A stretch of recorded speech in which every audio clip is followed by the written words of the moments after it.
3 rich people moments. The golden mistakes of the elite did.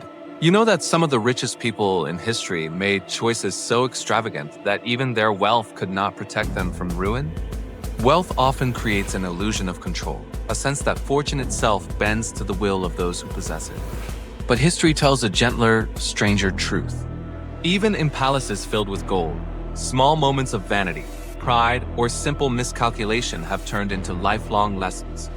Let's begin with one of the most dazzling figures in 18th century France, Marie Antoinette. She was born into the glittering world of Austrian royalty and married off to the future King of France, Louis XVI. Versailles became her playground. The gardens were endless, the mirrors polished brighter than the moon, and the gowns shimmered like stars trapped in silk. Yet beneath that beauty lay an empire trembling under debt and hunger. Marie Antoinette was young, charming, and unprepared for the reality of France's growing unrest. She adored fashion and commissioned her personal designer, Rose Burton, to create gowns that changed almost daily. Each outfit cost enough to feed an entire village. Her hairstyles became legendary, soaring high with powdered curls and decorated with miniature ships, gardens, even scenes of battle. When she moved through the halls of Versailles, courtiers whispered not about her politics, but her wardrobe. The people outside those gilded gates saw something else entirely. They saw a queen who seemed untouched by the struggles of her country. A queen whose diamond necklaces gleamed brighter than the coins they lacked. And yet Marie Antoinette wasn't cruel. She was simply born into a world where luxury was the air one breathed. In her private retreat, the Petit Trianon, she liked to play shepherdess, dressed in simple white muslin gowns, pretending to live the life of a peasant. But this fantasy didn't charm her subjects, it offended them. To the struggling people of France, it looked like mockery. Let us float over to another royal disaster one that took place not in Europe, but in the desert of ancient Egypt. Here we meet Pharaoh Akhenaten, the ruler who tried to reshape an entire civilization through sheer will. Before him, Egypt worshipped a pantheon of gods, each with its temples, rituals, and priests. But Akhenaten believed there should be only one god, the sun disk, Aten. He closed the temples of the old gods, dismissed the priests, and moved the capital to a brand new city called Akhetaten. It was meant to be the shining center of his new world order, a city devoted entirely to light, harmony, and the warmth of the sun. But what he didn't see was how fragile his creation truly was. The construction drained Egypt's resources. Farmers were pulled from their lands to work on the new capital. The priests, once powerful, turned against him. Trade slowed and hunger spread. While Akhenaten gazed at the golden rays of Aten, his empire quietly began to crumble. In art, he was portrayed not as a godlike warrior, but as a delicate, almost human figure. His long face and slender body became symbols of his new vision, a break from tradition. His wife, Nefertiti, stood beside him, sharing equal status, something unheard of in most royal art. It was revolutionary, beautiful, and doomed. After Akhenaten's death, his city was abandoned. The old gods returned. His name was chiseled out of monuments, erased from history for centuries.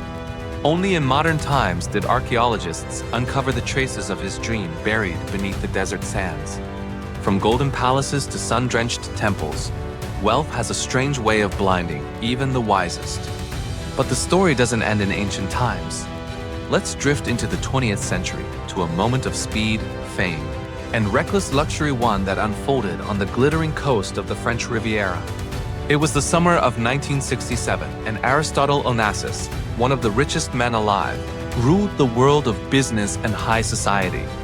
He owned ships, islands, and influence that stretched across oceans. But Onassis wanted more than love. He wanted immortality through glamour. His yacht, the Christina O*, was his floating kingdom. It was once a Canadian warship, but Onassis transformed it into a palace of marble and gold. The bar stools were covered in whale foreskin leather, the taps were made of pure gold, and the swimming pool could turn into a dance floor with the press of a button. Onassis hosted kings, presidents, and movie stars aboard that ship. Winston Churchill, Marilyn Monroe, and even John F. Kennedy once stepped on deck. Yet for all his riches, Onassis chased something money could never quite buy: belonging. He married Jacqueline Kennedy, the widow of the U.S. president, in a union that captured the world's attention. But beneath the glamour, both carried the quiet weight of loss. Even surrounded by wealth, they found that grief could not be gilded. The paparazzi flashes, the elegant dinners, the Mediterranean sunsets, all of it became a kind of performance, shimmering on the surface while something deeper remained untouched. Let's glide gently back through time once more to explore what unites these stories. Whether it's a queen lost in luxury, a pharaoh blinded by faith, or a magnate sailing through excess, the thread remains the same. Wealth creates a world of illusion, where decisions feel untouchable until the illusion cracks. Marie Antoinette's gowns could not protect her from revolution. Akhenaten's son could not outshine his empire's hunger. Onassis' fortune could not calm the storm inside him. These were not villains. They were dreamers who believed that beauty, power, and possession could hold back the tides of reality. But history, patient as ever, waits for such dreams to fade. It watches as gold loses its gleam, as palaces crumble, as even the grandest names become footnotes. And yet, there's something hauntingly human in these rich moments. They remind us that no matter how high we rise, we remain fragile, bound by the same quiet forces, time, loss, and the simple truth that wealth can never purchase wisdom. Let's float forward into the next chapter of this story, where fortune and folly continue to dance together in dazzling light. Did you know that the pursuit of perfection has cost some of the world's richest and most powerful people everything they ever loved? History is full of moments where success became an obsession and beauty became a cage. Wealth brings the power to shape the world, but it also tempts the mind to believe that perfection is possible. Let's begin this chapter in early 20th century America, where one man's dream changed the way people lived, worked, and traveled. His name was Howard Hughes. He was an inventor, a filmmaker, and one of the richest men of his time. In his youth, he was magnetic, handsome, daring, and brilliant. He built airplanes that broke speed records and films that pushed the limits of cinema. He moved through life like a comet, dazzling everyone who crossed his path. But behind that brilliance was a mind that could never rest. Hughes wanted control over every detail of his life. He tested his own aircraft, pushing them until they nearly fell apart in the air. He demanded that his films be shot and reshot until every light, every frame, and every line reached a standard only he could see. Money gave him the freedom to chase that vision endlessly. Yet perfection has a cruel price. Over time, his fear of imperfection turned into paranoia. He locked himself away in dark rooms, obsessed with cleanliness and isolation. His wealth could buy silence, servants, even entire hotel floors, but not peace of mind. For decades, the world watched his genius fade into mystery. Behind closed curtains, surrounded by gold and luxury, Hughes lived like a ghost of his former self, proof that too much control can destroy the very thing it seeks to preserve. Let's float now from the deserts of Nevada to the hills of Europe, to a woman who tried to perfect not machines, but beauty itself. Empress Elizabeth of Austria, better known as Sissi, was one of the most admired women of the 19th century. Born into Bavarian nobility, she became empress at 16 when she married Emperor Franz Joseph. Her face was so famous that postcards, portraits, and poems were made in her honor. But Sissi was trapped by her own image. She was expected to be flawless, an icon of grace and elegance for the empire. Every day she spent hours brushing her hair, which reached her ankles. She followed strict diets and long exercise routines, determined to maintain her figure. She avoided mirrors for fear of seeing any sign of age. While others envied her life, Sissi longed for freedom. She traveled constantly, seeking peace in faraway places. Yet no matter how far she went, she carried the invisible weight of perfection. Her beauty became her prison. One afternoon in Geneva, as she walked beside a lake, an assassin approached her. The man was unaware of her identity at first. He only sought a royal target. His blade pierced her heart, and she fell quietly, unaware of the wound's depth. Even in death, the press described how calm and beautiful she looked. The world mourned an empress, but few understood how much she had already lost long before that day. Let's drift from imperial Europe to another empire built not on bloodlines, but on oil, ambition, and modern luxury. The Middle East in the mid-20th century was changing rapidly. Desert kingdoms were becoming centers of wealth almost overnight. Among them rose the House of Saud, whose power transformed the Arabian Peninsula into a global powerhouse. Prince Al-Walid bin Talal, one of the modern descendants of that royal line, became known for his lavish lifestyle and enormous investments.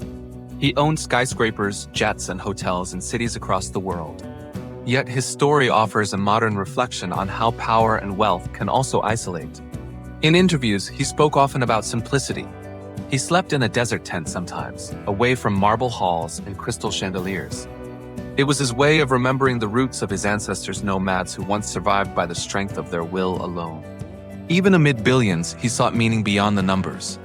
But power attracts scrutiny, and the balance between luxury and loyalty can shift quickly. In 2017, he was detained during Saudi Arabia's sweeping anti-corruption campaign. His empire, built over decades, suddenly stood on uncertain ground. He was released months later, but the lesson lingered. Even the richest man in the desert cannot escape the shifting sands of politics and fate. Let's float to yet another world one of gold, silk, and power imperial China. The Qianlong Emperor ruled for 60 years during the Qing dynasty, and under his reign, China reached one of its greatest peaks of culture and wealth. His palaces glowed with jade, porcelain, and paintings of breathtaking detail. He wrote over 40,000 poems, collected priceless art, and considered himself a perfect ruler of a perfect empire. But the pursuit of perfection often hides small cracks. In his later years, the emperor became obsessed with preserving his own legacy. He ordered massive constructions, temples, and gardens to symbolize his eternal glory. Yet corruption grew among his officials, hidden behind his grandeur. His beloved concubine, known as the fragrant concubine, was said to have reminded him of the distant lands of Central Asia, an exotic symbol of his empire's reach.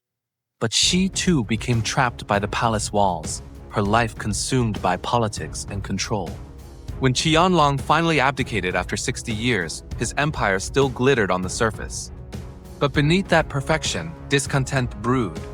Within a century, that same empire would face collapse under the weight of internal decay and foreign invasion. The perfection he built had blinded him to the fragility beneath it. Let's drift across time to a name more familiar, one whose story played out under the bright lights of cameras rather than candlelit courts. Princess Diana. She married into modern royalty, yet her story echoes the same ancient rhythm. She was adored by millions and followed by flashbulbs wherever she went. Every smile, every gesture, every dress was captured and discussed. But behind that image was a woman fighting for her sense of self. She wanted to be more than a symbol. She used her fame to reach beyond the palace, to shake the hands of patients no one else would touch, to speak about struggles no one else would mention. She made the idea of perfection human again. Her death shocked the world, but her story remains as a quiet reminder. Perfection is an illusion, even for those who seem to have everything. From Howard Hughes's lonely rooms to Sissy's gilded mirrors, from the palaces of Qianlong to the quiet compassion of Diana, history hums with the same tune. Wealth builds walls, but it also echoes with longing, the longing for peace, for love, for meaning that cannot be bought. Let's float gently toward the next horizon, where ambition rises again, where fortunes are made, lost, and remade in the name of legacy. Because the rich have always chased more than gold. They chase time itself, hoping to leave behind something that will outlast them. Did you know that almost every great fortune in history has carried a quiet desire beneath it, not just for power or beauty, but for immortality? To the richest among us, wealth often becomes a language for defying time itself. Palaces, monuments, companies, even entire cities have been built by people who could not bear the thought of being forgotten. Yet history shows, again and again, that no fortune lasts forever. Let us begin this final journey with one of the greatest dreamers of the modern age, John D. Rockefeller. Born in 1839 to a modest family, Rockefeller's ambition grew faster than the world around him. He founded Standard Oil and soon controlled nearly all of America's oil production. For decades, his company shaped not only the economy but the very idea of success itself. He lived simply for a man so rich: early mornings, quiet meals, long walks. But his empire was vast and his shadow stretched across the world. Critics called him ruthless. Supporters called him a genius. Rockefeller saw himself as both a businessman and a moral man, believing wealth was a test of character, that those who earned it were chosen to use it wisely. As he grew older, something shifted. The chase for money faded, replaced by something gentler, the wish to leave good behind. He funded hospitals, universities, and scientific research that shaped the century to come. Yet his greatest legacy was invisible. He created the model for modern philanthropy, turning greed's sharp edge into something that could heal. But even for Rockefeller, time was unkind. He lived to 97, long enough to see his name carved into both admiration and controversy. His wealth outlasted him, but like all monuments, it slowly turned to memory. Let's float across the ocean to another titan of legacy, Cecil Rhodes. He built his fortune from the diamonds of South Africa and dreamed of an empire that would stretch from Cape Town to Cairo. He believed he was building not just wealth, but destiny. To him, gold and diamonds were not just stones, they were symbols of civilization itself. Rhodes built universities, railroads, and colonies in his own name. His vision was vast, but so was his arrogance. He once said that to be born English was to win the greatest prize in the lottery of life. His wealth funded the famous Rhodes Scholarship, a program that still sends students from around the world to study at Oxford. Yet the same name is also tied to exploitation, colonial rule, and pain. Rhodes wanted immortality through empire, but the world he built has been slowly rewritten by time. Statues fell, plaques were removed, and the story became more complex. His diamonds still sparkle, but their shine now carries a shadow. Let's drift to another century, another kind of empire. This one built not from minerals or oil, but from imagination. Walt Disney was a dreamer who turned art into empire. He began with drawings that danced, stories that sang, and characters that lived forever in color and sound. Mickey Mouse was not just a cartoon. He was a symbol of joy and resilience during the Great Depression. Disney's dream was not wealth itself, but wonder. He wanted to build worlds that never ended, films, parks, dreams so real they would outlast him. Disneyland opened in 1955, a place where he said, "The young could laugh and play, and the old could feel young again." His vision expanded to Florida and then the world. But even Disney faced the same truth that haunted kings and queens before him: no dream can escape time. He died in 1966, before Walt Disney World was completed. Yet his imagination lived on, guided by thousands who shared his vision. His immortality was not carved in stone, but drawn in ink and light. Let's float back a little further to one of the most curious figures of the Italian Renaissance, Lorenzo de' Medici, known as Lorenzo the Magnificent. Florence in the 15th century was a city of marble, art, and ambition. The Medici family were bankers, and through their hands flowed the gold that financed cathedrals. Painters and poets, Lorenzo believed that art could make a man live forever. He sponsored Michelangelo, Botticelli, and Leonardo da Vinci, giving them the freedom to create. Under his rule, Florence became the heartbeat of human creativity. But behind the marble glow of the city, politics grew dangerous. Rivals conspired and enemies whispered in the shadows. One morning during Mass, assassins attacked Lorenzo and his brother in the cathedral. His brother was killed, but Lorenzo escaped, his neck slashed, but his will unbroken. He turned the city's grief into unity and crushed his enemies with the same brilliance that had built his empire. Yet even Lorenzo could not outlive the currents of history. When he died at 43, Florence began to lose its light. Still, his name endures in every museum, every fresco, every marble statue touched by the hands he once guided. His immortality was real, not in blood or power, but in beauty. Let's move now to something quieter, a story not of kings or moguls, but of a man whose riches lay in silence. Andrew Carnegie, another giant of the industrial age, built his empire on steel. He came from nothing, working as a child in a factory before rising to control the iron veins of modern America. Carnegie once said, "The man who dies rich dies disgraced," and he meant it. After selling his steel empire, he spent the rest of his life giving away almost everything he owned. He built thousands of libraries, concert halls, and schools. He believed that knowledge was the truest wealth, a legacy that would outlive any monument. In his later years, he often sat quietly by a window, writing letters about peace and progress. The world outside roared with the noise of industry, but inside, his words became his monuments. He sought immortality not through towers or palaces, but through minds that would read, learn, and dream long after he was gone. Let's float to one final figure, a queen whose wealth defined an age, Queen Victoria. Her empire stretched across continents. Her reign lasted longer than any before her, and her image was stamped on coins, ships, and hearts around the world.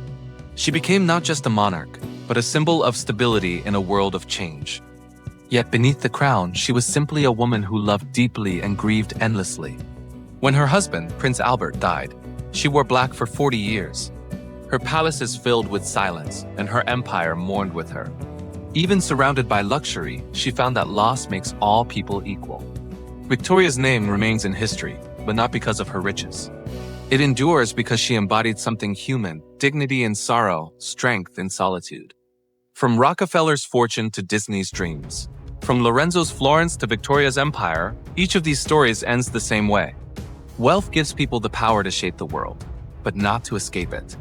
Their riches built legacies, but their humanity gave those legacies meaning. So perhaps the richest moments in history are not those of gold and jewels, but the quiet seconds when power meets reflection. When a king realizes his crown cannot stop time, when an inventor looks past his machines, when a magnate gives away his fortune, or when a queen sits alone and remembers love. The pursuit of immortality has always been a gentle illusion. Gold fades, palaces crumble, statues fall.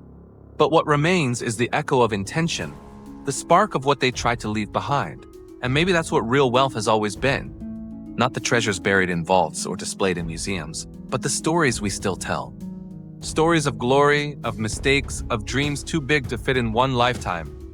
Because history, in its quiet and endless way, remembers not just what people had, but what they reached for.